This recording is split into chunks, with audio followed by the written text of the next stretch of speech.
Hello, my name is Nigel Thorne. I'm from Wales and I have concerns with the Welsh Government's direction to teachers for the teaching of Relationships and Sexuality Education, RSE. It is clear that many of our young people have been influenced by queer theory, specifically gender theory. This is a praxis-driven philosophy that is taught in university gender studies departments. A highly influential proponent of queer theory is Judith Butler, who, in her influential work Gender Trouble, defined the word gender as something that is performed. Butler believes that a gender identity results from that performance. This definition of gender is mutually exclusive with the Oxford English Dictionary definition, where gender is a synonym for sex. They can't both be true. But queer theory is not concerned with material reality. Queer theorists believe that power lies within language, and language is seen as a tool to manipulate people's perceptions so as to undermine social norms. Butler's ideas have spread widely throughout academia and have influenced young people's discourse on social media, especially Tumblr, where in the early years of the 2010s, teenage girls created or popularized a range of gender and sexual identities. Young people began to believe that we all have a gender identity that is independent of our body. This is an ideological belief. At the same time, referrals to the Gender Identity Services, GIDS clinic in the UK, were steadily increasing, and the profile of children referred changed from predominantly young boys to predominantly adolescent girls. In normal times, we would expect our government to direct schools to teach children of the dangers of this ideology, which invites comparisons with Gnostic thinking of bygone years. We do not live in normal times. In a statement made in 2018, Kirsty Williams, then Education Minister in the Welsh Government, stated, 30 years on from the introduction of Section 28, we will also ensure that RSE is fully inclusive of all genders and sexualities. The current Education Minister, Jeremy Miles, fully supported her statement. In the same year, the Welsh Assembly, as then was, came top in the Stonewall Best Employer list. Presiding officer Ellen Jones said the Assembly was truly honoured by the accolade. It was one of 8 Welsh organisations in Stonewall's list of top 100 employers. Kirsty Williams was no doubt influenced by Professor Emma Renold, an academic from Cardiff University, who has herself been massively influenced by Judith Butler.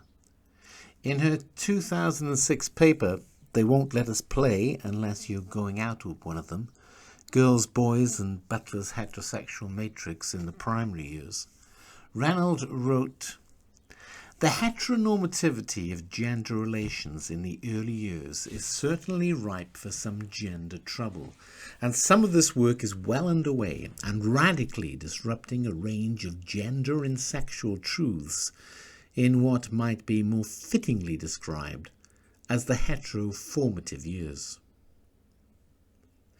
In an online interview, American writer, author and teacher Derrick Jensen talked to feminist writer, activist and educator Susan Cox about the intellectual underpinnings of queer theory and its influence in academia. So today I'd like to talk about queer theories. It feels like there's been something of a coup in academia, sort of a silent coup, and also in discourse in general. And at this point, this thing called queer theory frankly seems to control a lot of academia these days and a lot of public discourse. But I'm sure that a lot of people haven't heard of it. What is queer theory? So, Derrick, you're certainly right in that there has been this massive coup in academia of queer theory, and we see it pretty much everywhere, especially in feminism today. So queer theory basically problematizes what's called the binary opposition For example, man versus woman. Queer theory argues that binary oppositions are inherently hierarchical, in that one term is privileged over the other as the primary, and the other term is merely its deviant or derivative. For example, man is primary and woman is merely the negation of man. For example, in psychoanalysis, women were theorized as being merely the lack of the penis.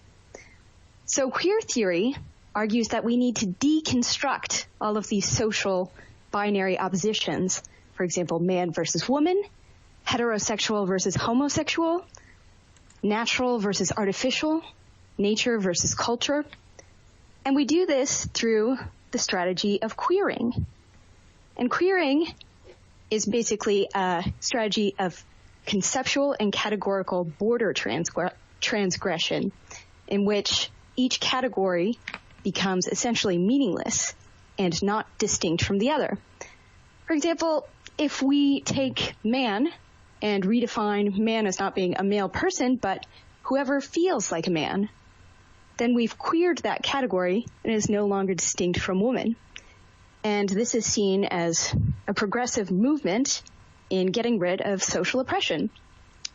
Because queer theory views oppression as springing not from one class of people subordinating another and exploiting them for labor and resources for their material benefit, but oppression comes from this very act of labeling these groups in a binary fashion, which is seen as restrictive and oppressive, and people cannot express their authentic selves in this binary opposition.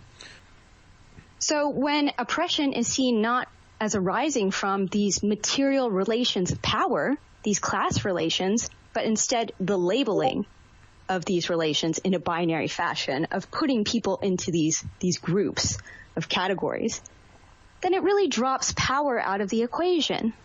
For example, Judith Butler, in her seminal text, Gender Trouble, which came out in 1990, at the beginning of the third wave of feminism and was hugely influential to the third wave, she argues that patriarchy is, she celebrates the fact that the term patriarchy has lost currency in recent feminist theory, and that we cannot identify males as a class as the oppressors of females, because this is too totalizing a gesture.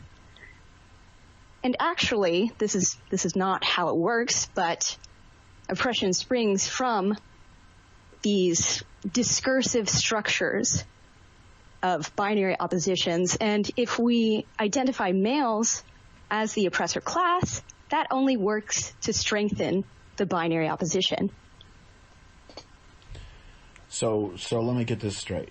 Even though 25% of all women in this culture have been raped in their lifetime by males, and another 19% have had to fend off rape attempts, this is not naming the fact that it is males who are raping females does not actually help to at least begin to address this atrocity, but instead, please finish that sentence because I can't.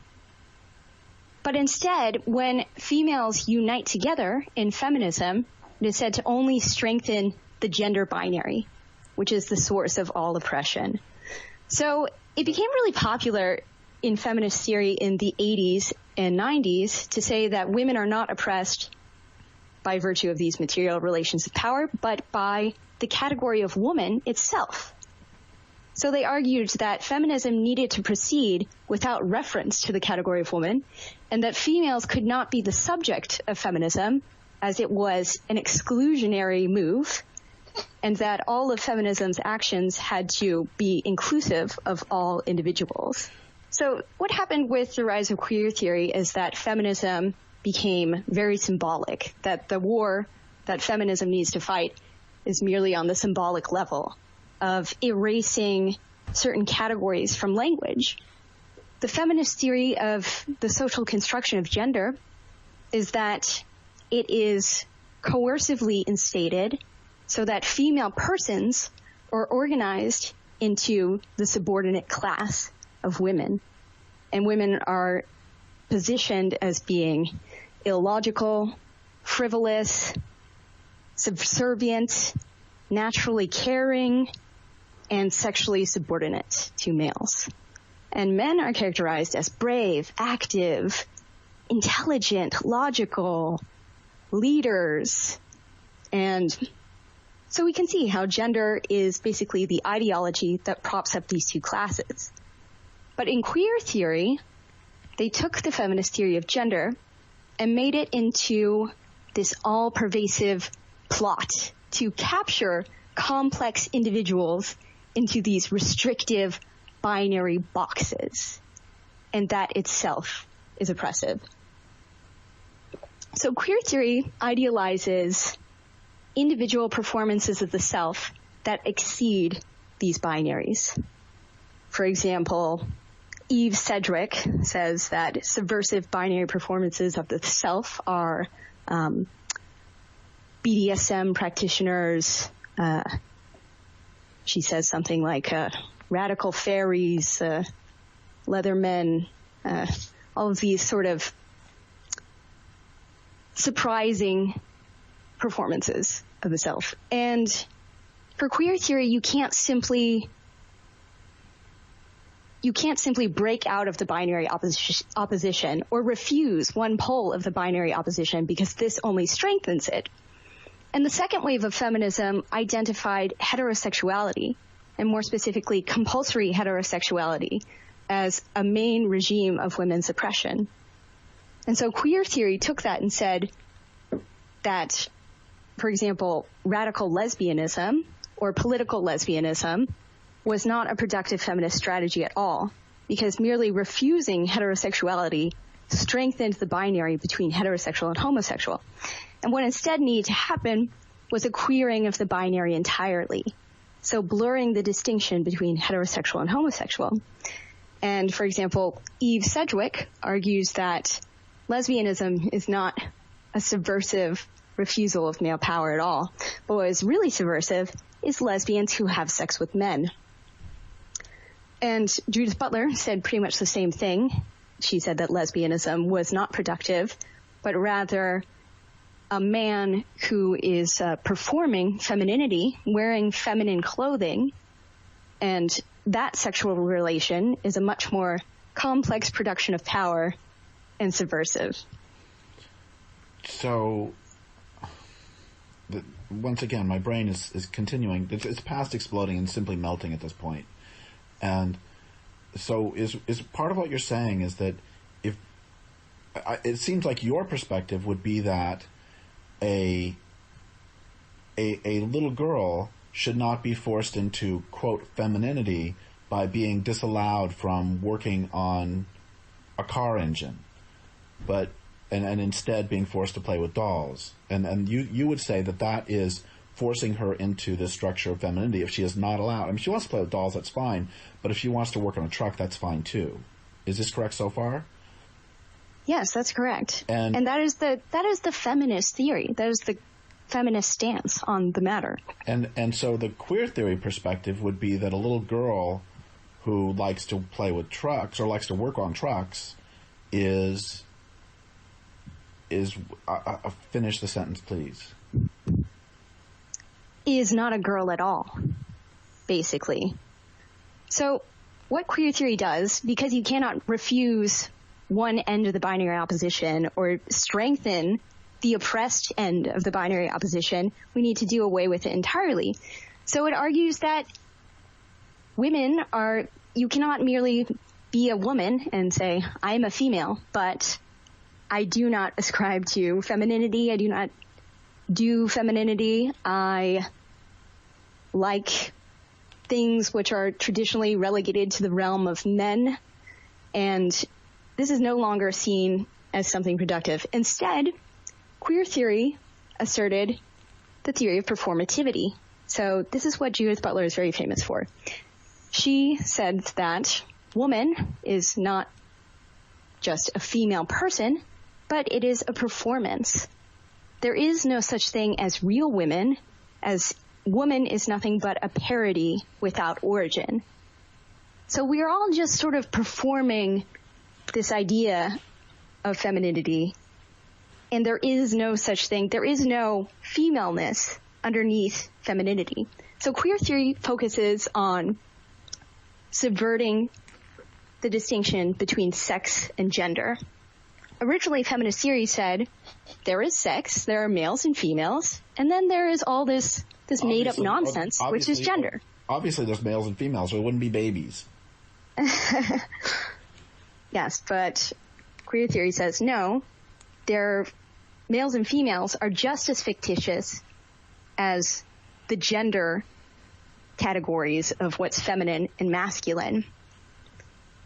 And this has been really, really harmful for, asserting any sort of positive feminist image of the woman who flouts femininity, but is still a woman nonetheless. So it seems to me, I'm going to throw out a philosopher here too, that there is what Whitehead called the fallacy of misplaced concreteness, which is where you forget, it's in non-philosophical language, that's confusing the map for the territory. And it seems to me, we're all aware of that you have a map, and if the map doesn't fit the real world, then you know that there's a problem with the map. But it seems to me that aren't these queer theorists saying that there is actually no real world and there is only the map?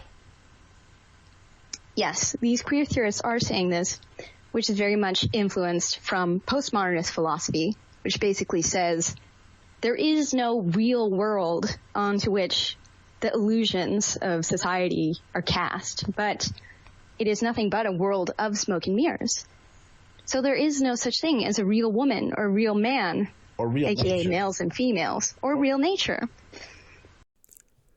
At the same time as Kirsty Williams' 2018 statement, it was announced to kickstart this process, £200,000 will be made available to education consortia so they can begin the process of identifying professional learning needs in this area. One of those consortia is the Central South Consortium, which covers schools in the local authority areas of Bridgend, Cardiff, Merthyr Tydfil, Rhondda Cynon Taf and Vale of Glamorgan. Central South Consortium have employed the services of Brook Cymru, an offshoot of Brook, who describe themselves as sexual health and well-being experts. Brook have worked closely with Professor Emma Renold. Brook put a heavy focus on teaching children about pleasure and encouraged teachers to sign a pleasure pledge. Some people have concerns.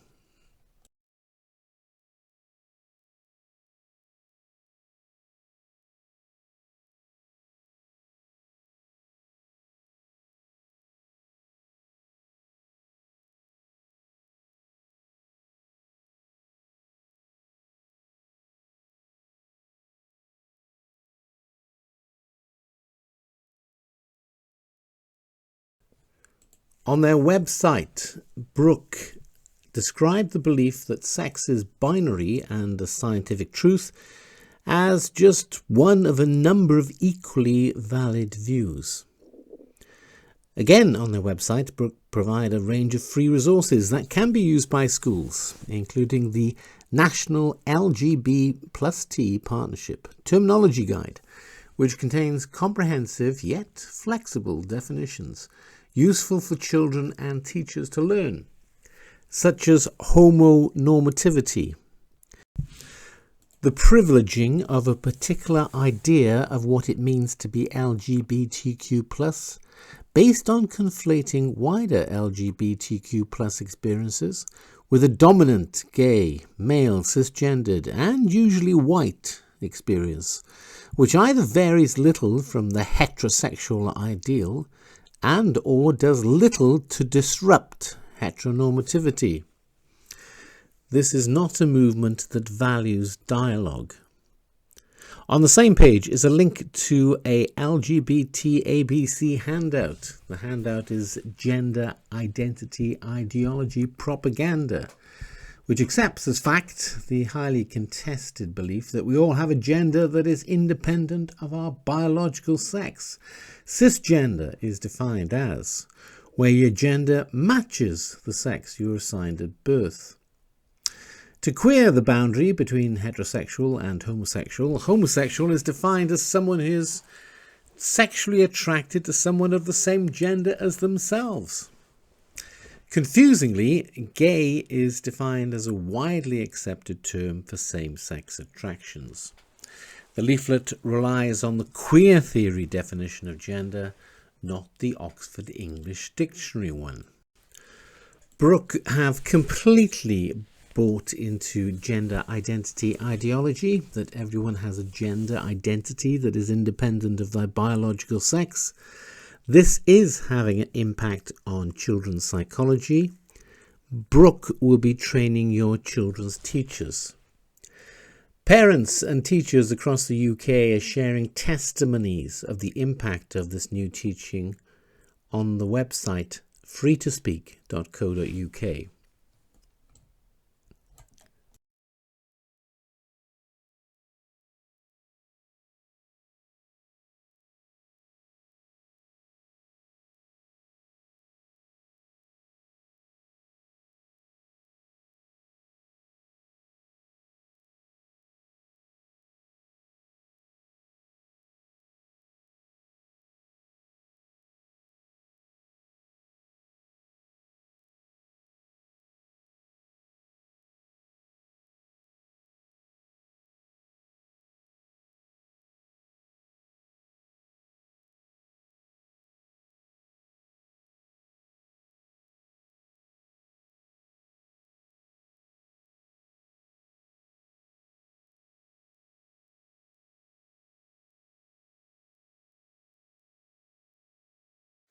Those who would prefer their children not to be taught that they could change sex when they're older by getting an operation may wish to support Public Child Protection Wales, who are campaigning against the RSE Code.